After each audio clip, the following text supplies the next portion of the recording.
저는 2022년 대선을 위한 거대 양당의 경선 과정을 지켜보면서 큰 걱정거리가 생겼습니다.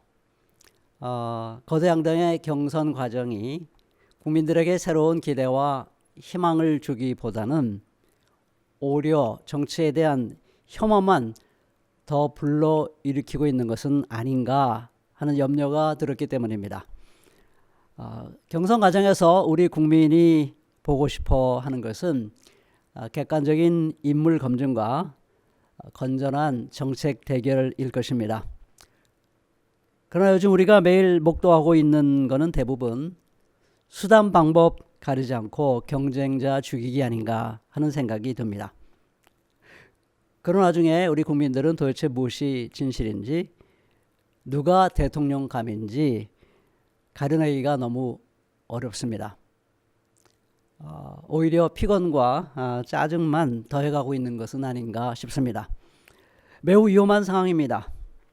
왜냐하면 대다수 국민들이 정치의 신물을 느끼게 되고 또 그래서 외면하게 되면 가장 좋아할 세력은 타락하고 부패한 정치꾼들이요, 그들을 지지하는 동맹 세력이기 때문입니다. 그렇기 때문에 역설적으로 지금이야말로 우리 참된 그리스도인들, 또 좋은 그리스도인들과 깨어있는 민주시민들이 더욱 정신을 바짝 차려야 할 때가 아닌가 싶습니다. 이런 와중에 평화나무가 공명선거 감시단 운동을 시작하게 된 것 진심으로 고맙게 생각합니다. 저는 이 운동에 작은 도움이 되고 싶은 마음으로 오늘 공명정대한 대선 참여를 위해서 우리가 마음에 새겨야 할 바가 무엇인가 하는 것을 잠시 생각해 보려고 합니다. 오늘 제가 다루는 본문은 사도행전 6장 8절에서 15절 말씀인데요. 놀랍게도 이 말씀을 통해서 오늘 우리에게 주는 교훈을 한 세 가지 정도 찾아볼 수가 있습니다. 첫째로는 허위사실 유포에 대한 저항입니다. 오늘 본문의 앞선 7절 말씀을 보면 하나님의 말씀이 계속 힘차게 퍼져나가서 예루살렘의 예수 그리스도의 제자들이 부쩍 늘어나고 있었습니다. 심지어 제사장들 가운데도 이 믿음에 순종하는 이들이 있었죠. 그런 상황에서 예루살렘 교회를 섬기기 위해 새로 세움받은 7명의 인물 중에 스데반이라는 인물이 등장합니다. 그는 은혜와 능력이 충만한 사람이었습니다. 무슨 대단한 스펙을 가지고 있는 사람은 아니었지만 사도들처럼 놀라운 일과 큰 기적을 행했습니다. 예수님도 그러셨죠. 아마 이거는 당시에 병들고 또 가난하고 여러 가지 장애로 힘들어하는 사람들을 신체적으로나 또 경제적으로나 아주 기적적으로 잘 돌보는 그런 사역을 감당한 것임을 알 수 있습니다. 백성들이 큰 감동을 받지 않을 수 없었겠죠. 이에 위협을 느끼는 소수의 사람들이 있었습니다. 그들은 예루살렘에 있는 소위 디아스포라를 위한 회당에 속한 사람들입니다. 이 디아스포라는 한때 로마군에게 포로로 잡혔다가 풀려난 자유인들입니다. 그들 가운데 몇 사람이 일어나 스데반을 무력화시키기 위해서 논쟁을 벌입니다. 그러나 스데반은 지혜와 성령으로 말하니 그들이 당할 재간이 없었어요. 그래서 그들이 들고 나온 무기가 뭐냐? 그게 바로 허위사실 유포입니다. 사람들 은밀하게 선동해서 스데반에 대한 거짓 정보를 퍼뜨리기 시작했어요. 예를 들면 이런 겁니다. 스데반이 하나님과 모세와 하나님을 모독하는 말을 들었습니다. 이 들었다는 말에 이제 강조점이 있는 거죠. 내가 직접 들었다는 거예요. 스데반이 모세와 하나님을 모독하는 말을 내가 들었어요 라고 하는 거짓 정보를 퍼뜨리는 건데요. 나중에 스데반이 밝히듯이 이것은 오늘로 말하면 완전히 가짜 뉴스였던 것입니다. 그거로도 부족하자 그들은 백성들을 그리고 장로들과 율법학자들을 부추겼습니다. 그래서 스데반을 체포해가지고 당시 최고 권력기구요 재판정인 공의회 앞에 피의자로 세웠습니다. 거짓 증인들을 세워서 그를 격렬하게 정죄합니다. 거짓 고소죠. 내용은 이렇습니다. 이 사람들은 쉴 새 없이 이 거룩한 것, 성전이죠. 이 거룩한 것과 율법을 공격하는 말을 합니다. 그리고 그 증거를 제시한다며 스데반의 말을 살짝 비틀어서 왜곡을 하죠. 이 사람이 말하는 게 있는데 그건 뭐냐면 나사렛 예수가 이곳 성전을 헐고 또 모세가 우리에게 전해 준 규례를 뜯어 고칠 것이라고 말하고 다닙니다. 그걸 우리가 들었습니다. 또다시 우리가 들었다는 거예요. 우리가 확실히 들었다는 겁니다. 새빨간 거짓말이죠. 뒤에 이어지는 스데반의 설교를 보면 스데반은 예수 그리스도의 가르침에 대해서 잘 이해하고 있었던 게 분명합니다. 그래서 스데반은 예수님께서 당시 유대인들이 갖고 있었던 잘못된 성전관 그리고 신관, 율법관에 대해서 강렬하게 비판하고 바로 잡아주고 있다는 것을 알고 있었던 것 같습니다. 그래서 그런 예수를 증거했겠죠. 그러나 그것이 모세와 하나님에 대한 모독이라거나 성전과 율법 자체에 대한 공격이라고 말하는 것은 완전 허위 사실인 것입니다. 이렇게 생각하면 쉬워요. 오늘날 언론들이 굉장히 그 사실을 왜곡하고 또 편파적으로 보도하는 경우가 많습니다. 그래서 이런 언론 보도에 대해서 우리가 비판적인 얘기를 하기 시작하면 이런 언론은 개혁돼야 된다라고 말하기 시작하면 사람들이 뭐라고 말합니까? 이 사람은 언론의 자유를 억압하는 사람입니다. 이렇게 말해요. 정말 답답한 노릇이 아닐 수가 없습니다. 예수님께서 성전을 멸망시키겠다, 모세율법을 폐지하겠다, 뜯어고치겠다 이런 말을 한 적이 없죠. 성전이란 정말 어떤 것인가? 모세율법이 말하는 뜻하는 바가 정말 무엇인가?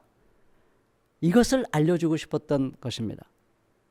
정말 그대들이 회개하지 않으면 하나님께서 이 성전을 멸망시킬 수밖에 없어요 라고 안타까운 마음으로 호소를 한 거죠. 제발 돌아와 달라고.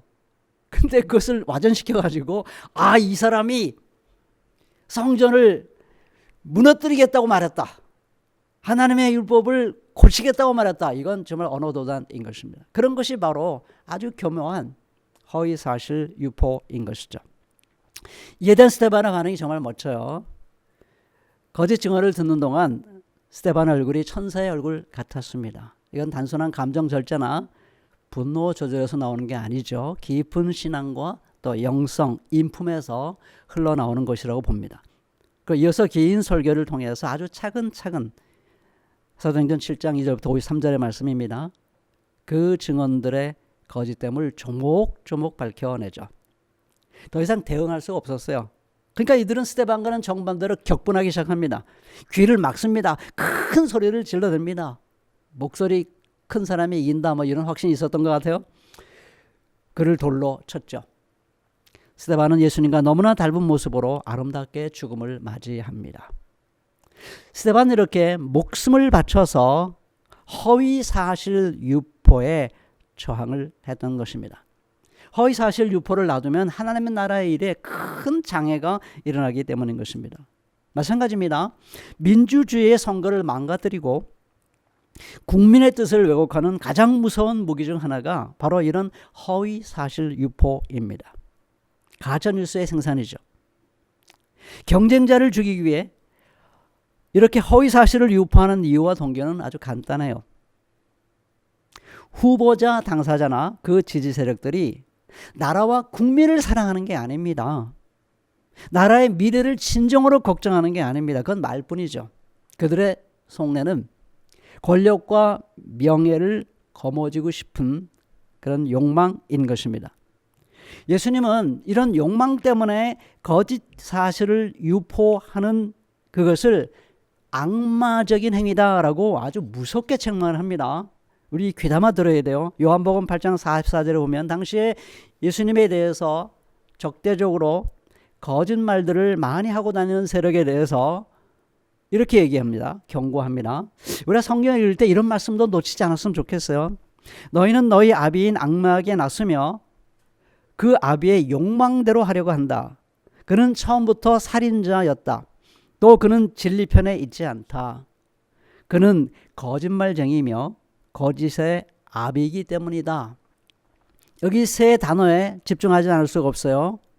악마적 존재의 정체성을 세 마디로 표현합니다. 욕망의 화신, 살인자, 거짓말쟁이.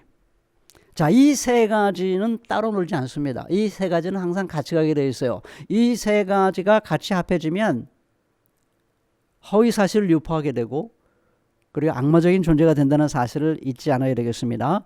정치 권력이 단순히 욕망의 대상이 되면 어떻게 됩니까? 수단 방법을 가리지 않고 상대를 죽여버리려고 해요. 인격 살인을 하고 싶어 합니다. 인격적으로 상대를 죽여버리려고 합니다. 그 무기로 거짓말을 삼는 것이죠. 그러니까 욕망의 화신, 살인자, 거짓말쟁이, 이 세 가지는 항상 삼위일체처럼 같이 가는 것입니다. 그러니 예수를 믿는 우리 그리스도인들은 이 대성 과정에서 누군가 거짓 사실을 유포하는 것에 결코 연루되어서는 안 됩니다. 결코 동조해서는 안 되고 그 경로가 돼서는 안 됩니다. 아니, 한 걸음 더 나아가서 그 거짓 사실이 유포되는 것을 차단하기 위해서 최선을 다해야 됩니다. 심지어 스데반은 그 일을 위해서 목숨을 바쳤어요. 이 정도로 우리 그리스도인들에게 중대한 일이라는 사실을 우리가 잊지 않았으면 좋겠습니다. 그런 의미에서 이 방송을 듣는 분들은 자신뿐 아니라 동료 그리스도인들과 또 민주시민들을 독려해서 평화나무가 추진하는 이 공명선거 감시단 운동에 적극 협조해 주시고 힘이 되어 주시기를 진심으로 부탁드립니다. 자, 두 번째 얻는 교훈은 뭐냐면 담임 목사로부터의 건강한 독립을 누려야 된다 하는 점입니다. 우리가 잘 아는 대로 선거철이면 일부 교회에서 어김없이 발생하는 병폐가 있죠. 그건 뭐냐면 담임 목사가 자신의 지위와 권위를 이용해서 공예배 설교 시간 혹은 광고 시간에 공개적으로 특정 후보를 지지하는 발언을 하는 것입니다. 이는 담임 목사가 개인적 차원에서 그리고 교회 밖에 일반 시민사회 영역에서 특정 후보를 지지하는 발언이나 행동을 하는 것과는 전혀 차원이 다른 문제입니다. 그런 거는 담임 목사도 시민 중 한 사람이기 때문에 선거법의 한계 내에서 할 수 있는 그런 자유와 권리입니다. 그러나 제가 바로 언급한 그런 교회 안에서의 상황은 전혀 다른 경우입니다. 그건 담임 목사라고 하는 우월적인 지위를 이용해서 그 영향력을 활용해서 공적 자리에서 특정 후보를 지지하도록 성도들을 유도 혹은 압박하는 행동이기 때문입니다. 물론 그렇다고 양심 있는 성도들이 담임 목사의 말을 다 따르는 건 아닙니다. 그렇지만 그와는 별개로 이는 선거법 위반일 뿐 아니라 공명정대한 선거를 해치는 대표적인 사례 중에 하나입니다. 자, 왜 이런 일이 자꾸 교회 안에서 반복되고 있을까요? 근본적인 원인은 어디에 있는 것일까요? 천천히 생각해 보면 바로 이겁니다. 아직도 담임 목사의 권력이 막강하여 적지 않은 성도들이 담임 목사의 말이라면 무조건 따르는, 저건 하나님의 말씀이고 하나님의 종이 하는 말씀이니까 우리가 들어야 되지 하는 그런 생각 속에 사로잡혀 있다는 사실 때문입니다. 자, 그렇다면 이런 행위가 교회에서 근원적으로 사라지게 하려면 어떤 일이 우리에게 있어야 될까요? 그것은 담임 목사가 성도들을 가볍게 생각하지 않도록 만들어야 됩니다. 내가 한마디 하면 성도들이 그냥 따라올 거야 라는 생각을 하지 못하도록 만들어야 되는데요. 그러려면 성도들이 담임 목사로부터 건강한 독립을 누릴 수 있어야 되는 것입니다. 제가 건강한이라는 말을 붙인 데는 이유가 있어요. 왜냐하면 담임 목사는 하나님께 받은 역할과 또 사명이 있습니다. 또 하나님부터 받은 권위가 있어요. 성도들은 당연히 하나님의 말씀 내에서 어긋나지 않는 한 담임 목사를 통해서 가르쳐주는 것들을 잘 듣고 경청하고 또 배울 그런 의무가 성도들에게 있는 것입니다. 그러나 그것이 담임 목사가 하는 말이라면 무엇이든지 다 따라맨다는 것을 전제하는 것은 결코 아닙니다. 그리고 하나님이 꼭 담임 목사에게만 당신의 진리와 지혜를 가르쳐 주는 것도 아니에요. 하나님은 일정한 시간이 지나서 성숙해진 성도들에게도 담임 목사 못지않은 권위를 베풉니다.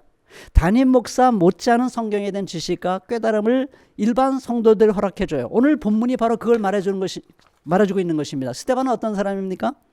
그는 사도로 부름받은 사람이 아니에요. 예루살렘 교회가 폭발적으로 부흥할 때 예수를 믿게 된 사람 중에 한 사람입니다. 수많은 사람 중에 한 사람이에요. 그리고 특히 무슨 일을 위해서 택함받은 사람입니까? 그 당시에 헬라어권과 히브리어권의 과부들이 있었는데 그들을 교회가 음식을 베풀어 주는 일로 섬기고 있었어요. 근데 우리가 누군가 차별받는 거 아니냐 하는 문제가 생겼던 것이죠. 그래서 그 문제가 해결되도록 공평하게 헬라어권 과부와 히브리어권 과부들이 잘 차별 없이 공평하게 음식을 얻을 수 있도록 그 일을 감당하도록 부름받은 사람이 바로 스데반입니다. 네, 스데반이에요. 무슨 말씀의 사도로 부름받은 사람이 아닙니다. 그런데 보십시오. 스데반이 무슨 특별한 스펙을 가지고 있는 사람도 아니었습니다. 그런데 은혜와 성령이 충만하고 지혜가 충만하니까 하나님 나라와 예수 그리스도에 맞선 그런 사람들을 대항하여 토론으로 그들을 제압하는 놀라운 능력을 발휘하지 않습니까? 그들이 사도들만 행할 수 있었던 그런 놀라운 큰 일과 기적을 행하지 않습니까? 또 설교를 통해서 얼마나 멋지게 예수 그리스도를 증거하고 모세와 성전과 율법의 진정한 뜻이 무엇인가를 확실하게 말해주고 있지 않습니까? 그래서 그들의 말문을 막습니다. 얼마나 놀라운 일입니까? 스데반은 사도들을 통해서 성장한 사람입니다. 성장했을 때 사도들과 동등한 일을 하고 있는 것이죠. 우리 그리스도인들이 바로 그렇게 성장해야 됩니다. 그렇게 성장할 수 있습니다. 만일 그렇게 건강하게 담임 목사로부터 독립을 누릴 수 있다면 어떻게 감히 목회자가 성도들에게 설교 시간 혹은 광고 시간에 특정 후보를 지지하라고 은근히 독려하고 은근히 압박할 수 있겠습니까? 성도들 무서워서 그런 일 할 수가 없는 것이죠. 우리가 그렇게 독립적인 성도들로 성장해 갈 수 있기를 진심으로 바라고, 그리고 목회자가 그런 잘못된 일을 하면 우리는 그냥 넘어가면 안 됩니다. 한국교회의 아주 나쁜 병폐 중에 하나가 뭐냐면 이 타락한 목사들이 하나님의 종이 잘못하는 것을 성도들이 건드리면 저주받는다. 이건 하나님이 하시는 것이지 성도들이 하면 안 돼 라고 윽박지르는 것입니다. 아닙니다. 성경에 대한 철저한 왜곡입니다. 여러분 성경을 찬찬히 들여다보면 특히 골로새 3장 16절, 데살로니가전서 5장 11절, 히브리서 3장 13절만 한번 읽어보시면 됩니다. 목회자를 포함해서 모든 성도들이 서로 피차 권면하라고 그랬어요. 피차 권면하라고 그랬어요. 하나님 나라의 바른 길, 정도를 잘 걸어갈 수 있도록, 진리에서 벗어나지 않도록, 정의에서 벗어나지 않도록 피차 서로 권면하라고 했습니다. 하나님은 사람을 통해서 우리를 교정해 주시는 것이지 담임 목사로 특별히 하나님이 직접 다루지 않습니다. 그건 아주 무서운 거짓입니다. 그러니까 우리 조금도 두려워하지 말고 이 선거 기간에 담임 목사가 자기의 권리를 이용해서 특정 후보를 지지한 일이 있으면 즉각적으로 온유와 또 겸손으로 눈물로 목사님 그건 옳지 않습니다 라고 목사님에게 권면할 수 있어야 됩니다. 그리고 그래도 듣지 않으면 공명선거 감시단에 제보할 필요도 있습니다. 그래서 협력해서 그런 일들이 교회에서 더 이상 벌어지지 않도록 애써주시기를 진심으로 부탁드립니다. 마지막으로 제가 드릴 말씀이 있습니다. 그건 뭐냐면 정치적 선택의 바른 기준을 확립해야 된다 하는 것입니다. 선거철에 그리스도인들이 자주 범하는 또 다른 오류가 하나 있습니다. 그건 뭐냐면 저 후보자가 그리스도인이기 때문에, 저 후보자가 모 교회의 장로이기 때문에 저 사람은 훌륭한 대통령감이야 라고 생각하는 착각입니다. 여러분 근대 사회의 정치 영역은 성경 지식이나 신앙으로 작동되는 것이 아닙니다. 하나님께서 모든 사람에게 나눠주신 상식과 이성이 활발하게 작동하는 영역이라는 점을 기억하셔야 됩니다. 신학적인 용어로 우리가 그것을 일반 은총의 영역이다 이렇게 말하죠. 물론 아주 건강하고 탁월한 그리스도인이라면 이 영역에서도 아주 훌륭한 역할을 감당해낼 수 있어요. 그러나 문제는 단순히 그 사람이 그리스도인이기 때문에, 단순히 그 사람이 장로이기 때문에 정치 영역에서 훌륭한 일을 해낼 수 있을 것이다 하는 것은 큰 착각이 아닐 수가 없습니다. 그런 보장은 결코 없어요. 오늘 본문이 그걸 우리에게 말해주고 있지 않습니까? 당시 최고 권력기구이자 최고 법정인 예루살렘 공의회를 구성하는 이들이 누굽니까? 장로들입니다. 율법 학자들입니다. 이들은 소위 종교심과 그 경력이 뛰어난 사람들이었어요. 그러나 그들이 공적 영역에서 얼마나 잘못된 일을 저지르고 있습니까? 예수님의 십자가의 처형, 스데반의 순교에 앞장서지 않았습니까? 그들은 자신들에게 주어진 공권력을 불이하게 사용했습니다. 그러니까 우리 꼭 기억합시다. 오늘 본문은 우리가 명확하게 말해주고 있어요. 그 사람이 그리스도인이기 때문에, 모교의 장로이기 때문에 좋은 대통령이 될 것이야. 전혀 그렇지 않습니다. 그것만으로는 절대 조건이 될 수 없는 것이죠. 그러므로 정치 지도자를 선택하는 바른 기준은 기독교 신앙의 유무나 교회 경력이 아닙니다. 가장 중요한 기준은 하나님께서 베푸신 상식과 이성으로도 깊이 알아갈 수 있는 정의에 대한 깨달음입니다. 그리고 정의를 실천할 수 있는 지혜와 능력입니다.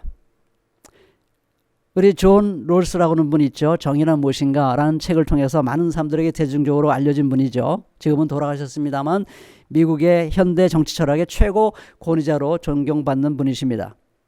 그 유명한 정의론, 제가 정의란 무엇인가 잘못 말씀드렸습니다. 정의란 무엇인가는 마이클 샌들이고요. 이 존 롤스는 정의론이라는 책을 썼죠. 그 책에 보면 아주 앞부분에서 이런 아주 중요한 말이 나옵니다. 진리가 사상체제의 첫째 덕목이라면 정의는 사회제도의 첫째 덕목이다라는 말이 나옵니다. 만일 이스라엘 사회제도의 핵심인 예루살렘 공의회 의원들이 정의를 깊이 깨닫고 온몸으로 추구하고자 했다면 예수님이 십자가에 처형당하거나 스데반이 순교당하는 일은 없었을 것입니다. 물론 정의에 대한 사람들의 판단이 어느 시대나 혹은 모든 차원에서 시원하게 일치할 수는 없습니다. 그래서 정치 지도자들이 제시하는 정책들이 같은 의도를 갖고 있어도 서로 다를 수밖에 없는 경우도 종종 있습니다. 그렇다고 해서 우리가 아무런 기준이 없는 건 아니에요. 천천히 생각해 보면 정의에도 공통 분모가 있다는 점을 알 수 있습니다. 다니엘이 바빌론의 이방인 왕 느부갓네살에게 한 짤막한 조언, 권면, 여기 아주 놀라운 진리가 담겨 있습니다. 그는 이렇게 말하죠. 다니엘서 4장 27절 말씀입니다. 그러니 임금님은 저의 조언을 받아주시기를 바랍니다. 공의를 행하셔서, 유명한 말이죠. 아람어로 찌득한데요. 공의를 행하셔서 임금님의 죄를 속하시고 가난한 백성에게 자비를 베푸셔서 죄를 속하시기 바랍니다. 그렇게 하시면 임금님의 영화가 지속될 수 있을지도 모릅니다. 이렇게 말했어요. 자, 여기 주목해 보세요. 왕이시여, 임금님의 영화가 지속될 수 있는 길, 이 나라가 경고에 설 수 있는 길은 임금님이 유대교로 개종하는 것입니다. 신심이 깊은 사람이 돼서 이렇게 권면하지 않았어요. 다니엘이 오히려 뭐라고 권면했냐면 공의를 행하십시오. 공의의 핵심은 가난한 사람들을 잘 돌보는 것입니다. 우리 시대에 가난한 사람을 잘 돌보는 것은 무엇일까? 그것은 깊이 생각하고 또 경험하고 공부도 하고 사람들의 의견을 모아 나가야 되는 것입니다.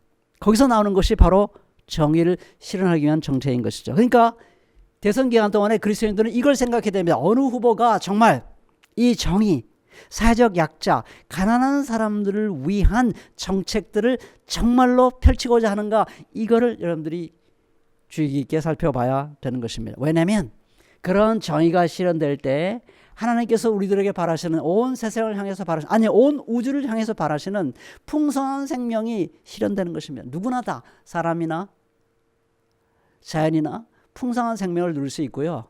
그리고 평화로운 세상에 펼쳐질 수 있는 것입니다. 그래서 정의입니다. 자, 말씀을 맺겠습니다. 우리 모두 2022년 대선 과정에서 부디 공명정대하게 참여함으로써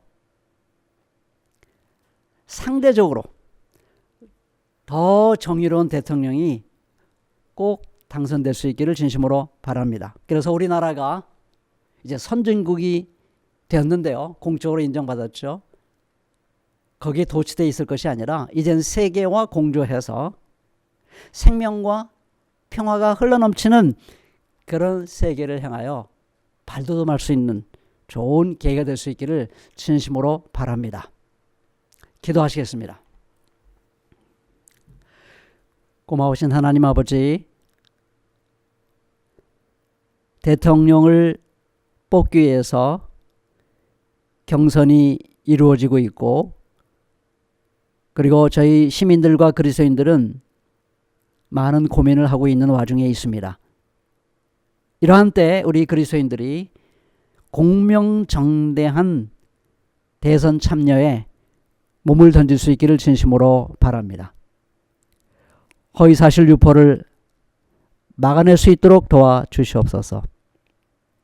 또한 담임 목사로부터 건강한 독립을 누림으로 담임 목사가 예배 시간, 광고 시간에 특정 후보를 지지하는 일이 없도록 우리를 보호해 주시옵소서. 그리고 우리가 그리스도인됨 혹은 장로됨이 대통령됨의 중요한 기준이 아니라 누가 정의에 더 가까운가, 이것이 더 중요한 기준임을 저희들이 마음에 새길 수 있도록 도와주시옵소서. 저희 그리스도인들의 적극적인 참여로 우리나라가 이 대선을 기점으로 해서 생명과 평화가 넘치는 세계를 향하여 한 걸음 더 다가설 수 있도록 축복해 주시옵소서. 이 일을 위해서 이제 공명선거 감시단 운동을 시작하는 평화나무에 하나님께서 큰 은총으로 동행해 주시옵소서. 감사하며 예수님의 이름으로 기도드립니다. 아멘.